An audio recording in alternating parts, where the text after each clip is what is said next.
কৌতূহল, দুটোই যেন একসঙ্গে জড়িয়ে আছে এই ভবনটি ঘিরে। বাইরে থেকে দেখলে মনে হয় যেন পরিত্যক্ত ভুতুড়ে এক স্থাপনা, তবে দেয়ালে চোখ পড়তেই রহস্য যেন আরও গভীর হয়। সেখানে লেখা ফ্রিমেসন্স হল 1910। কি এই ফ্রিমেসন? কারাই বা ব্যবহার করত এই ভবন? আর এত বছর পরেও কেন এটি আলোচনায়? এসব প্রশ্ন ঘুরপাক খায় স্থানীয়দের মনে। জনশ্রুতি রয়েছে এটি ছিল ইহুদিদের একটি ক্লাব। কেউ বলেন এখানে গোপনে সভা করতেন তারা, আবার কেউ মনে করেন এটি ছিল তাদের প্রার্থনার স্থান।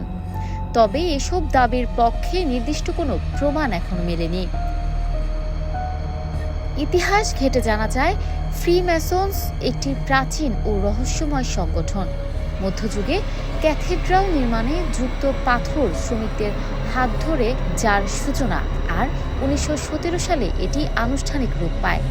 এটি কোনো ধর্মীয় সংগঠন না হলেও এতে কিছু ধর্মীয় উপাদান রয়েছে, যা প্রচলিত অনেক ধর্মীয় ধারণার সঙ্গে ভিন্ন, কখনো কখনো বিপরীত।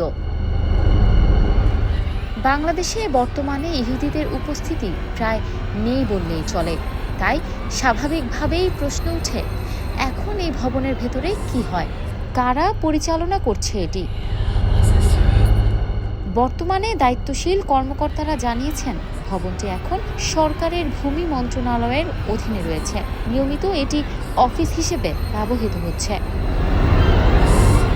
স্থানীয়দের ভাষ্য, একসময় এখানে ইহুদিরা বসবাস করত, এমনটাই তারা লোকমুখে শুনে আসছেন। পরবর্তীতে 80 দশকে ভবনটি সরকারের নিয়ন্ত্রণে আসে। ম্যানশন হল ছিল এটা।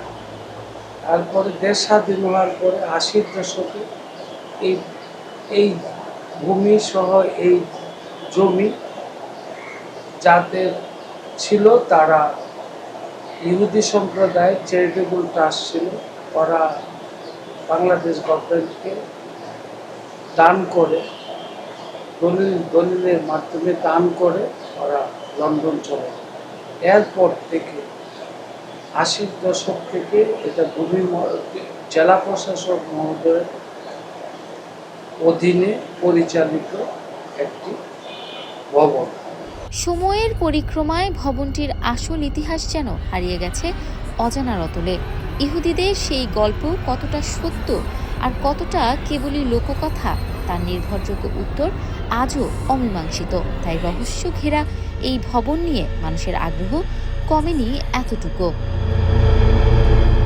ইফফাত আরা আইরিন, ক্যাম্পাস টাইমস।